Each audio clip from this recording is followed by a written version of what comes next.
ओम शांति। 5/12/2024 प्रातः मुरली। ओम शांति। बाप दादा मधुबन। मीठे बच्चे, तुम्हें जो भी ज्ञान मिलता है उस पर विचार सागर मंथन करो। ज्ञान मंथन से ही अमृत निकलेगा। प्रश्न 21 जन्मों के लिए मालामाल बनने का साधन क्या है? उत्तर, ज्ञान रत्न। जितना तुम पुरुषोत्तम संगम युग पर ज्ञान रत्न धारण करते हो उतना मालामाल बनते हो। अभी के ज्ञान रत्न वहाँ हीरे ज्वारात बन जाते हैं।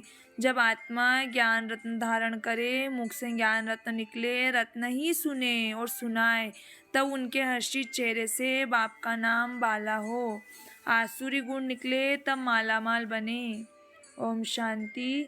बाप बच्चों को ज्ञान और भक्ति पर समझाते हैं। या तो बच्चे समझते हैं कि सत्युग में भक्ति नहीं होती, ज्ञान भी सत्युग में नहीं मिलता। श्री कृष्ण न भक्ति करते हैं न ज्ञान की मुरली बजाते हैं। मुरली माना ज्ञान देना, गायन ना मुरली में जादू, तो जरूर कोई जादू होगा ना। सिर्फ मुरली बजाना यह कॉमन बात है। फकीर लोग भी मुरली बजाते हैं, इसमें तो ज्ञान का जादू है। अज्ञान को जादू नहीं कहेंगे। मनुष्य समझते हैं श्री कृष्ण मुरली बजाता था, उनकी बहुत महिमा करते हैं। बाबा कहते हैं श्री कृष्ण तो देवता था, मनुष्य से देवता, देवता से मनुष्य होता ही रहता है। देवी सृष्टि भी होती है तो मनुष्य सृष्टि भी होती है। इस ज्ञान से मनुष्य से देवता बनते हैं। जब सतयुग है तो यह ज्ञान का वर्षा है। सतयुग में भक्ति होती नहीं। देवता जब मनुष्य बनते हैं तब भक्ति शुरू होती है। मनुष्य को विकारी, देवताओं को निर्विकारी कहा जाता है। देवताओं की सृष्टि को पवित्र दुनिया कहा जाता है। अभी तुम मनुष्य से देवता बन रहे हो। देवताओं में फिर ये ज्ञान होगा नहीं। देवताएं सद्गति में है, ज्ञान चाहिए दुर्गति वालों को। इस ज्ञान से ही देवी गुण आते हैं। ज्ञान की धारणा वालों की चलन देवताई होती हैं, कम धारणा वालों की चलन मिक्स होती हैं। आसुरी चलन तो नहीं कहेंगे। धारणा नहीं तो हमारे बच्चे कैसे कहलाएंगे? बच्चे बाप को नहीं जानते तो बाप भी बच्चों को कैसे जानेंगे? कितनी कच्ची कच्ची गालियां बाप को देते हैं।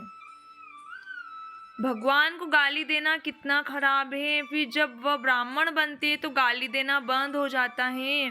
तो इस ज्ञान का विचार सागर मंथन करना चाहिए। स्टूडेंट विचार सागर मंथन कर ज्ञान को उन्नति में लाते हैं। तुमको ज्ञान मिलता है, उस पर अपना विचार सागर मंथन करने से अमृत निकलेगा। विचार सागर मंथन नहीं होगा तो क्या होगा? आसुरी विचार मंथन जिससे किचड़ा ही निकलता है। अभी तुम ईश्वरी स्टूडेंट हो, जानते हो मनुष्य से देवता बनने की पढ़ाई बाप पढ़ा रहे हैं। देवता तो नहीं पढ़ाएंगे। देवताओं को कभी ज्ञान का सागर नहीं कहा जाता, बाप ही ज्ञान का सागर है। तो अपने से पूछना चाहिए, हमारे में सभी देवी गुण हैं? अगर आसुरी गुण है तो उसे निकाल देना चाहिए, तभी देवता बनेंगे। अभी तुम हो पुरुषोत्तम संगम युग पर, पुरुषोत्तम बन रहे हो तो वातावरण भी बहुत अच्छा होना चाहिए। छी बातें मुख से नहीं निकलनी चाहिए, नहीं तो कहा जाएगा कम दर्जे का है। वातावरण से झट पता पड़ जाता है। मुख से वचन ही दुख देने वाले निकलते हैं। तुम बच्चों को बाप का नाम बाला करना है। सदैव मुखड़ा हर्षित रहना चाहिए। मुख से सदैव रत्न नहीं निकले। ये लक्ष्मी नारायण कितने हर्षित मुख है। इनकी आत्मा ने ज्ञान रत्न धारण किए थे, मुख से रत्न निकाले थे, रत्न ही सुनते सुनाते थे। कितनी खुशी रहनी चाहिए। अभी तुम जो ज्ञान रत्न लेते हो वो फिर सच्चे हीरे जवाहरात बन जाते हैं। 9 रत्नों की माला कोई हीरे ज्वारात की नहीं, इन चैतन्य रत्नों की माला है। मनुष्य लोग फिर वह रत्न समझ अंगूठे आदि पहनते हैं। ज्ञान रत्नों की माला इस पुरुषोत्तम संगम युग पर ही बनती है।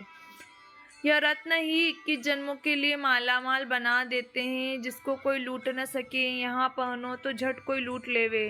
तो अपने को बहुत बहुत समझदार बनाना है। आसुरी गुणों को निकालना है। आसुरी गुण वालों की शक्ल ही ऐसी हो जाती है। क्रोध में तो लाल तांबा मिसल हो जाते हैं। काम विकार वाले तो एकदम काले मुंह वाले बन जाते हैं।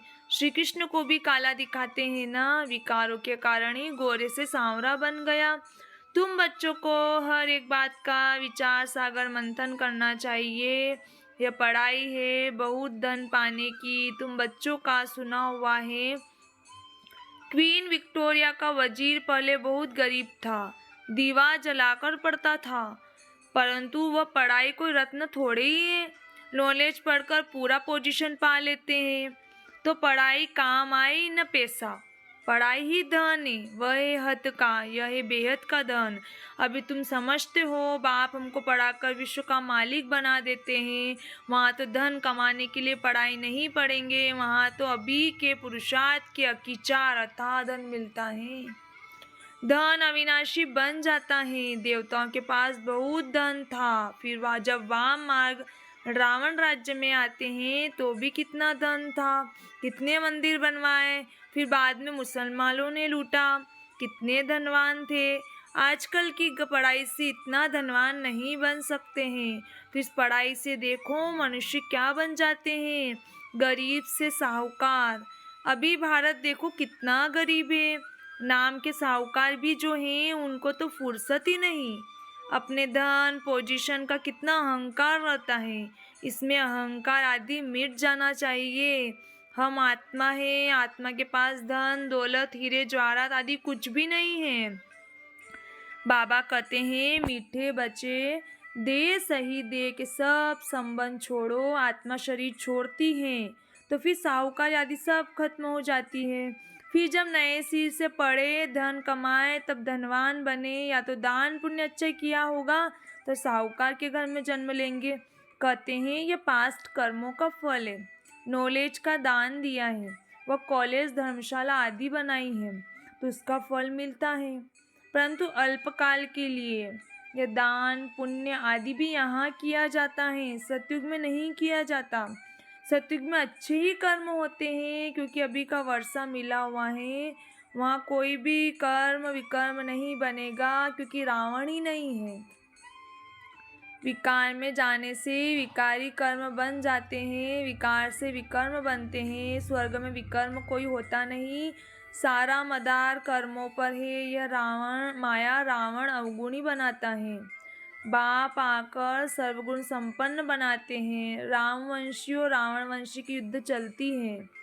तुम राम के बच्चे हो, कितने अच्छे अच्छे बच्चे माया से हार खा लेते हैं। बाबा नाम नहीं बतलाते हैं, फिर भी उम्मीद रखते हैं। अधम ते अधम का उद्धार करना होता है, बाप को सारे विश्व का उद्धार करना है। रावण के राज्य में सभी अधम गति को पाए हुए हैं। बाप तो बचने और बचाने की युक्तियाँ रोज रोज समझाते रहते हैं, फिर भी गिरते हैं तो अधम ते अधम बन जाते हैं। वह फिर इतना चढ़ नहीं सकते, वह अधमपना अंदर खाता रहेगा।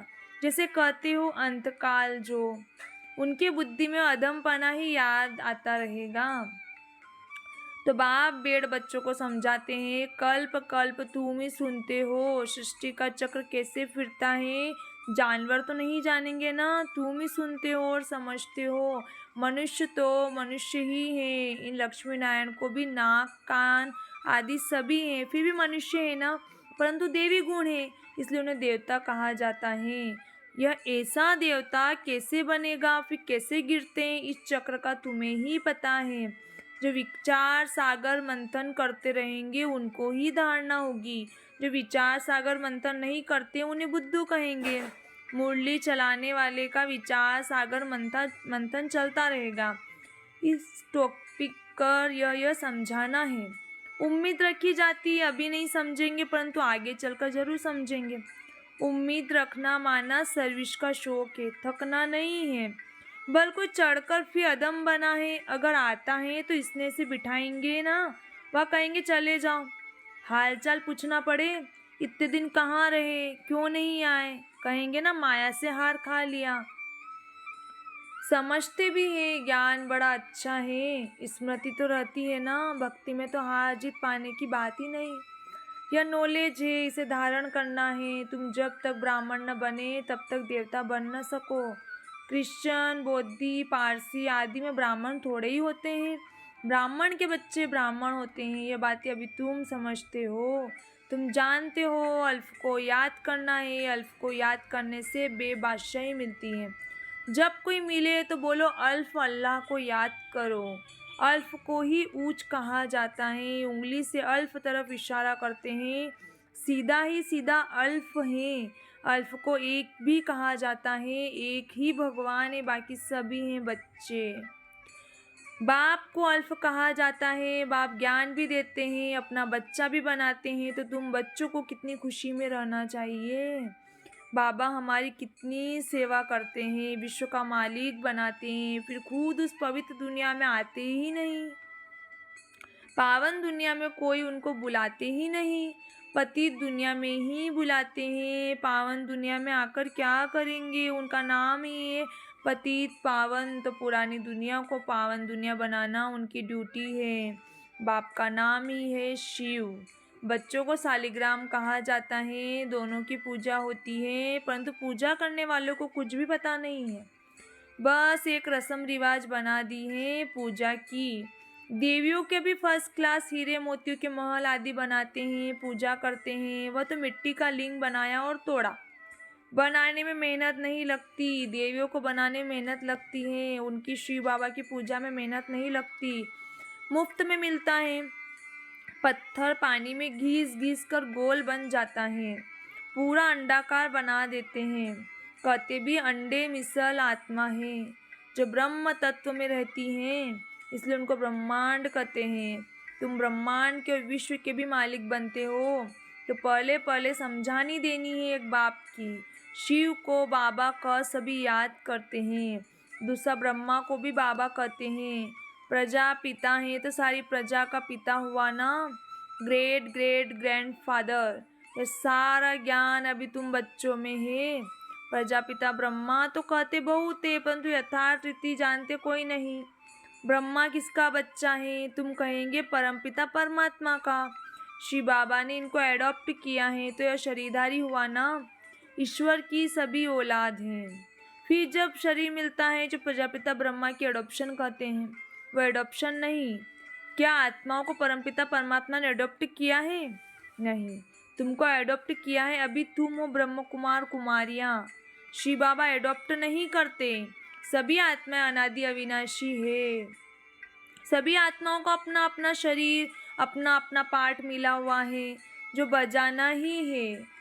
ये पाठ ही अनादि अविनाशी परंपरा से चला आता है, उनका आदि अंत नहीं कहा जाता। अच्छा, मीठे मीठे सिखलते बच्चों प्रति माता पिता बाप दादा का याद प्यार, गुड मॉर्निंग।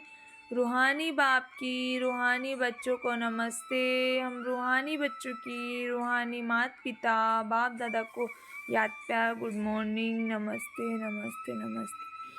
शुक्रिया बाबा, शुक्रिया। धारणा के लिए मुख्य सार, अपनी साहूकारी पोजीशन आदि का अहंकार मिटा देना है, अविनाशी ज्ञान धन से स्वयं को मालामाल बनाना है, सर्विस में कभी भी थकना नहीं है। वातावरण को अच्छा रखने के लिए मुख से सदैव रत्न निकालने हैं, दुख देने वाले बोल न निकले, यह ध्यान रखना है, हर्षित मुख रहना है। वरदान, कैसी भी वायुमंडल में मन बुद्धि को सेकंड में एकाग्र करने वाले सर्वशक्ति संपन्न भव। बाप दादा ने सभी बच्चों को सर्वशक्तियाँ वर्षे में दी हैं। याद की शक्ति का अर्थ है मन बुद्धि को जहाँ लगाना चाहो वहाँ लग जाए। कैसे भी वायुमंडल के बीच अपने मन बुद्धि को सेकंड में एकाग्र कर लो। परिस्थिति हलचल की हो, वायुमंडल तमोगुणी हो, माया अपना बनाने का प्रयत्न कर रही हो, फिर भी सेकंड में एकाग्र हो जाओ। ऐसी कंट्रोलिंग पावर हो तब कहेंगे सर्वशक्ति संपन्न। स्लोगन, विश्व कल्याण की जिम्मेवारी और पवित्रता की लाइट का ताज पहनने वाले ही डबल ताजदारी बनते हैं। विश्व कल्याण की जिम्मेवारी और पवित्रता का लाइट का ताज पहनने वाले ही डबल ताजदारी बनते हैं। अच्छा, ओम शांति, ओम शांति।